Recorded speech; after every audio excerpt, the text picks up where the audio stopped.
better off as strangers. Believe me when I say, loving me is loving danger. Your heart is bound to break. I walk alone in the night, neath the pale moon, loving's for the fools. Baby, beware of my mind. I'm alone, I'm alone, I'm a lone wolf. I'm a lone wolf. I'm a lone wolf. I'm a lone wolf. I'm a lone wolf. I'm a lone wolf. I'm a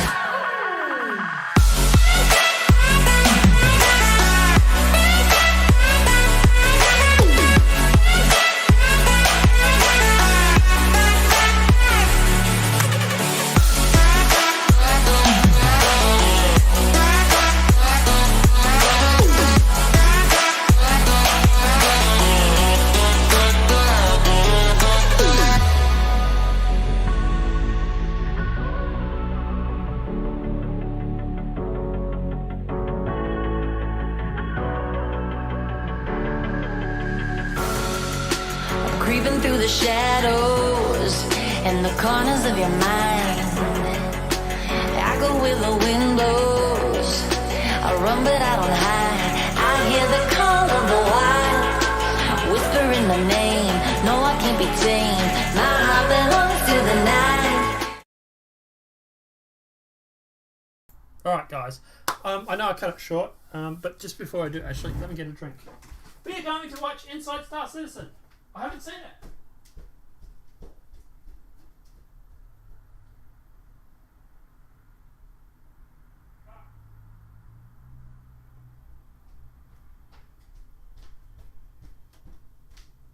My life is absolute chaos right now. I'm trying to program a website while working full time and also make YouTube videos. Clones would be good. Right, so guys, obviously at the end of the day, we're going to go through, we're going to watch Inside Star Citizen. I have not seen it yet. I have no idea what is happening, except I know it's interior design. So maybe ships, maybe buildings, not quite sure. But let's jump into it, and hopefully my little panda will start mimicking its furry self. Alright, there we go. Gotcha. Let's go. This week, it's another Journey to 4.0 special, where we jump farther ahead and take a look at work scheduled to make its Persistent Universe debut in the upcoming 4.x branch of release. And this week, we're proud to bring Star Citizen art director Ian Leyland back to share with us a first look inside the buildings of Star Citizen's landing zones. Sorry guys, I just had to drop it down. It was a bit loud.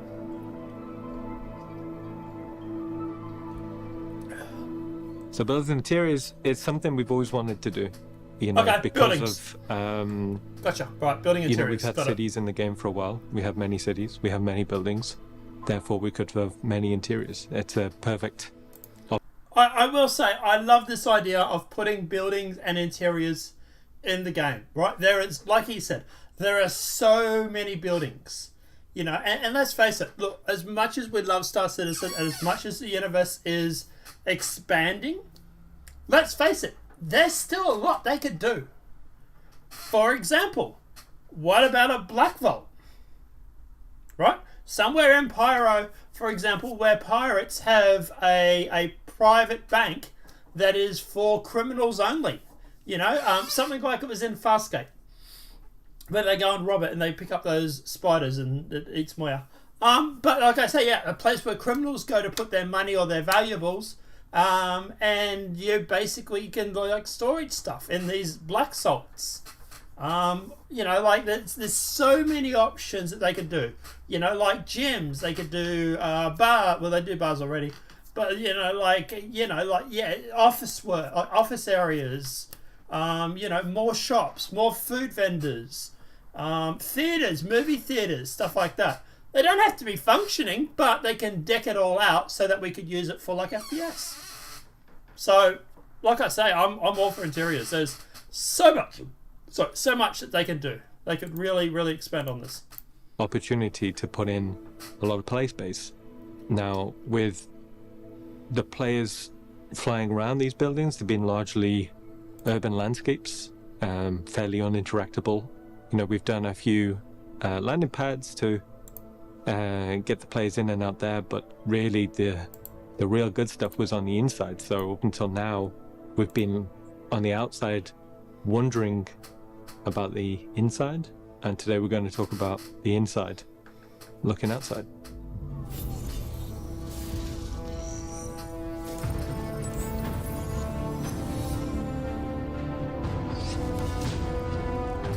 I will notice that Jared said of the 4.x branch, but from my understanding, we might be getting this early. We might be getting this at 3.19, whatever it may be, because apparently Hurston is really coming along.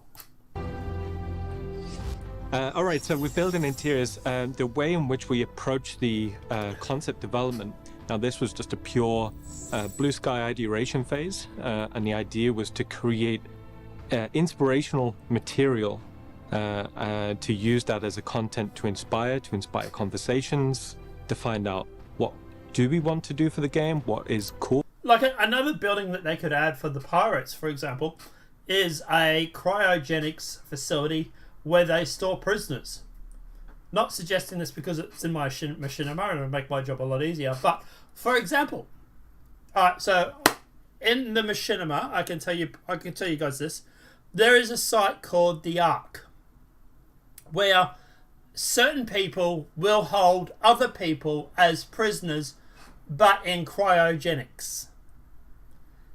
I need something like that in the game so I can put it in the machinima, because it's kind of important to the storyline.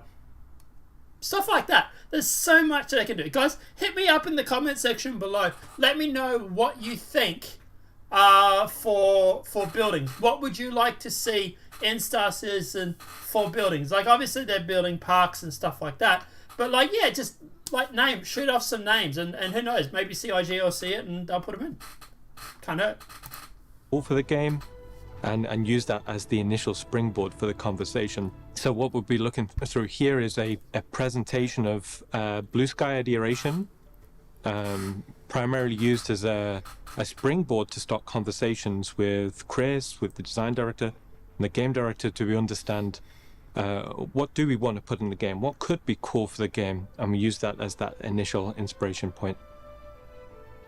So when we're talking about building interiors, how could we start to break that down? So right off the bat on the top, it's the rooftop spaces. So these would be the primary access points for the player. Then just below that, the maintenance spaces, these could be industrial or technical. Power rooms. Yeah. Also, we can have residential. So residential could be entire building blocks, so it could be a proportion. And also, look, obviously in the future, they're going to need residential apartments because we're going to be able to buy our own living spaces. So they're obviously going through and putting this all stuff in for, like, obviously future gameplay. Like, even just, like, for example, with hangars, for example, right? They reckon that most people are going to be able to have their own hangar. Well, if that's the case, then you probably won't be using Babbage International Spaceport. You'll probably have your own hangar on your own building somewhere else on Microtech. Probably near Microtech. Near New Babbage, but it'll be close, and you'll probably catch a train or you'll be able to fly out or whatever. But yeah, you'll have like these apartment building areas where you'll have like these huge great big hangars, and you'll be able to go through and rent those hangars out, and you go and going, yeah, I like this one, I'll rent this one. That's how I imagine it's going to work. Portion. Then after that, we've got commercial. So these could be shopping, it could be offices, it could be social. And then at the bottom, obviously, we've got lobbies. Now, these also could be access points for the player. For example, if you're inside Area 18, the player can get access to it there. And then lastly, we've got the underground. Now, these could be interesting as a... So you got subway, sewers, maintenance tunnels, lower access points. I'm not reading hangars. Why did you guys forget hangars? A connector space between buildings. So maybe you've gone in through one building, you go down, and it could bring you through to another part of a building. Let's start with rooftops. Now, up until now, we've largely designed our cityscapes to be more of a backdrop to the landing zone. We have the social space generally in the middle, and then the cityscape goes around it. And they've been designed to give the best composition, to be interesting to fly around, but we've not really thought about designing these buildings from the inside out. So what we're looking at here is some potential concepts for what could be interesting landing spaces that drives the architect. Notice the hangars. See, 1, 2. Look at all the ships. This is because they're talking about putting in. My guess is this is because they're putting in physicalized HABs, and you'll be able to rent these rooms in the future. You know, when they're talking, like, if you go back here, right, you got residential apartments, social spaces. So what you'll do is you'll be able to go to this building. You'll say, hey, I want to rent room 1508, right, which will be 15th floor, room 8, right? And then you'll go through and you'll get assigned a landing bay, which will be a small or a medium or a large or an extra large, whatever it may be. And that will be your hangar bay for you to go through and to store your ships. I imagine that's something how it's going to work. Landing spaces that drives the architecture of the building. With landing pads, it doesn't necessarily need to be on the top of the building. It could be, halfway down or lower. So imagine, you're in the lower parts of the city, and then we'd open up these. Or under the building, for example, right? But yeah, he's exactly right. It could be halfway up, could be in the bottom, it could be on top, could be anywhere. Additional play spaces, and as you can see here, it's not just the landing pad, it's the gameplay space that goes along with it too. Now, it doesn't necessarily need to be a single building. Imagine there is a network hub that services a few different buildings. So what we're looking at here is maybe like a transit hub where the player could land, get on some transit, and then that would lead to some buildings. Okay, so maintenance spaces. So these could be really interesting in terms of player interaction. They could be dealing with the power or the maintenance of the building. And then also you could have technical spaces. So these would be more for technicians. It could deal with the data or the communications. And what we're looking at here is potential some, gameplay puzzles where the player has to work their way inside the main operation booth. So moving on to residential. So there's a huge amount of potential here. What we wanted to do with residential is two things. One, explore investigating the potential player housing. So with that, we want to be able to create a variety. Called it! I told you, player HABs. Exactly what I thought. Of interior layouts. And also we want to explore a variety of architectural styles. So when we're looking at potential housing layouts, we wanted something fairly modular in a way in which we could create a variety of combinations. So whether it's living spaces or habitation spaces or social spaces. And also here we want the players to eventually be able to populate the player-owned habitation. So you see here like a first indication of how, the sort of dressing styles that you'd be able to do. Outside of something that's fairly utilitarian, we also want to do something that could be fairly high-end. So here we're just exploring some ideas about. So what you'll have is you'll have your standard HABs, and you'll have your high-end HABs, and then obviously the high-end ones will be dearer to rent. This is what they're leading to, guys. They're leading to this whole economy where you own or rent HABs, you rent high-end or own pads or hangar bays. And yeah, it's going to be phenomenal. It really, really is. Starfield, eat your heart out. About what a space could feel like on a different architectural style, and more generous windows, interior spaces dedicated to more than just habitation. And these would be focused on other landing zones. So imagine you come across these in Area 18, or it could be when we come to Terra. And also, like I said, it could be informing future player-owned habitation architectural sets. Now, outside of the living quarters, there's also the social spaces just outside. And we want these to be more than just the corridors that we're seeing in the game right now. So these could be multi-layered social spaces. And these could also inform advanced traversal routes for the player to be able to get inside. Oh, I have so many good ideas for the machinima. I really, really do.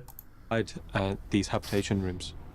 So as we're talking through various architectural styles, what you're seeing here is just a collection of ideas, a collection of architectural intent to create like a palette or a mood that will inform art style and Very Blade gameplay Runner. opportunities. So outside of residential, we're moving into the commercial area. So what this means is it means we can look at areas that are more gameplay focused outside of player habitation. So when we're talking about these could be office blocks, these could be corporate owned. Inside here, there could be corporate wings, there could be manufacturing, there could be office spaces. And what we try to think about with these, it's more than just a flat room. There should be advanced traversal, it should be multi-tiered. So outside of the commercial offices, we've also got like restaurants and bars. So what we're looking at here is a pretty cool like skyline bar in Lowville. That could be fun. But also in restaurants, Chris always described the idea of really high-end restaurants in the game where you can get access to food choices that isn't available anywhere else.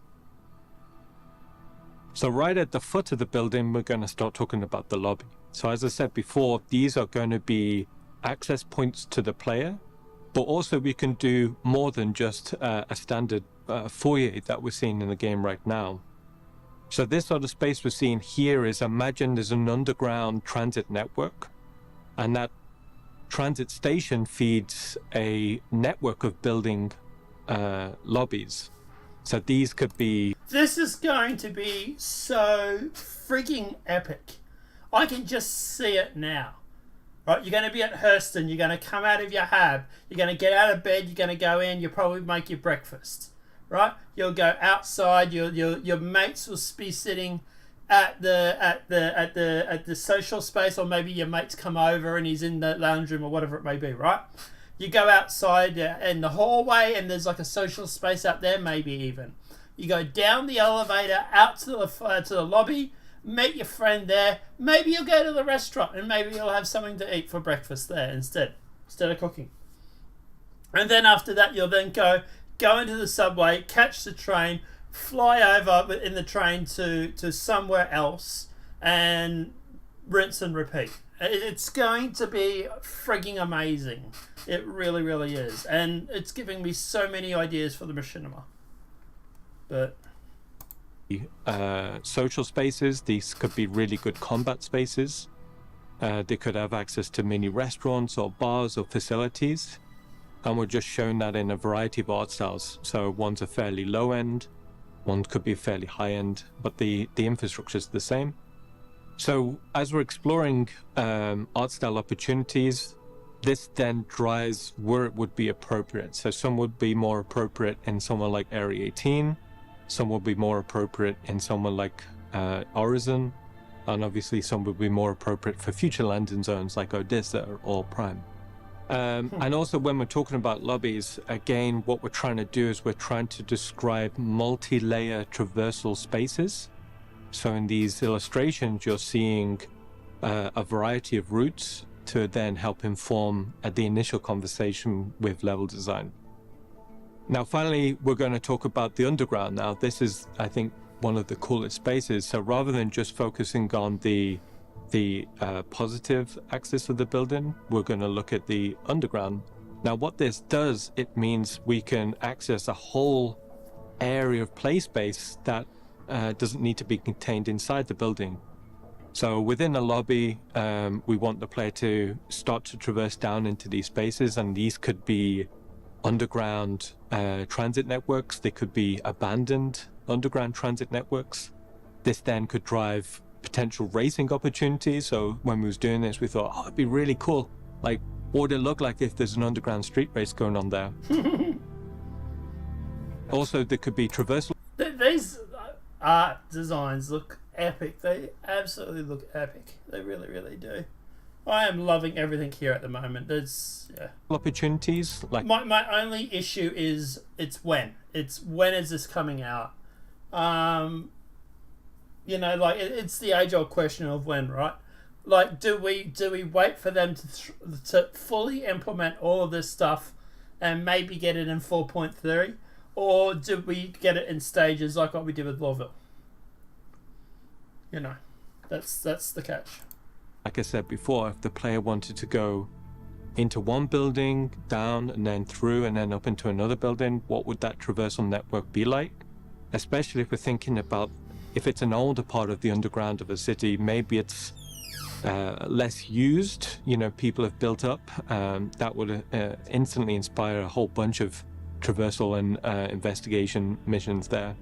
Or maybe there's an old aqueduct or an old infrastructure underground, you know, this could be perfect for underground street racing or other racing opportunities. So in a nutshell, what we looked at is a blue sky investigation into what building interiors could be like for the game. These are essentially dungeon kits. You know, we want to be able to work on these areas in a fairly procedural manner, and we want these to be dungeon opportunities for gameplay spaces. It also will start to inform the future of player-owned habitation and the type of visuals or look and feels that could be. So this ties into a much larger initiative. So we're seeing it a little bit now with the redo of Lawville. That's turning into a much bigger cityscape. And what that means is every city in the game is ready for these building interior spaces. Now, one thing to note is the cityscapes are probably going to change a little bit. Just from an initial investigation, we found our buildings are quite small. So expect to see the skylines go through a period of transition, but that's cool because that means we're designing the inside of the buildings and then we'll redo the architecture to fit to that. So I think it's going to be super positive for the game. So just in case I really don't have an issue with them changing the skyline. Okay, I know it's like immersion breaking and all that, but like if we get like interior buildings, then yeah, just do it. Thinking it's all just blue sky concept. Actually, we're going to start full production on these spaces right at the end of this quarter. Oh wow. Now he said we're going to start production. Doesn't necessarily mean that it's coming out then. So they might start then and it might come out later, like in the year. Normally, you know, when they start things, they normally get it done pretty quick. Normally it's about 3 or 6 months. So if they start at the end of this quarter, it might be something that we get for like maybe SitCon.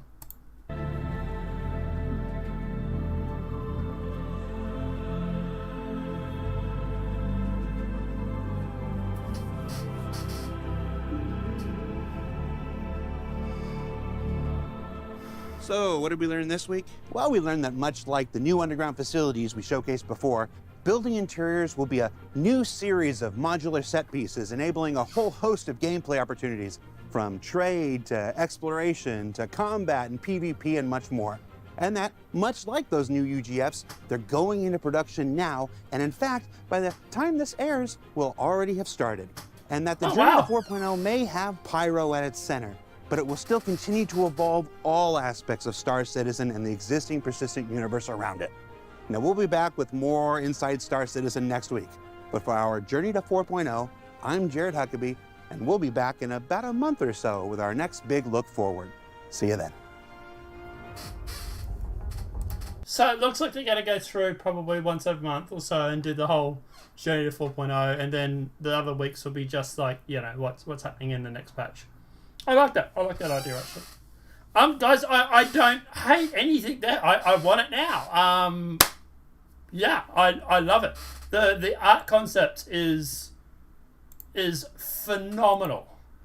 Like, this is giving me like serious like Division vibes. But like I say, yeah, like it looks absolutely beautiful. Guys, let me know in the comment section.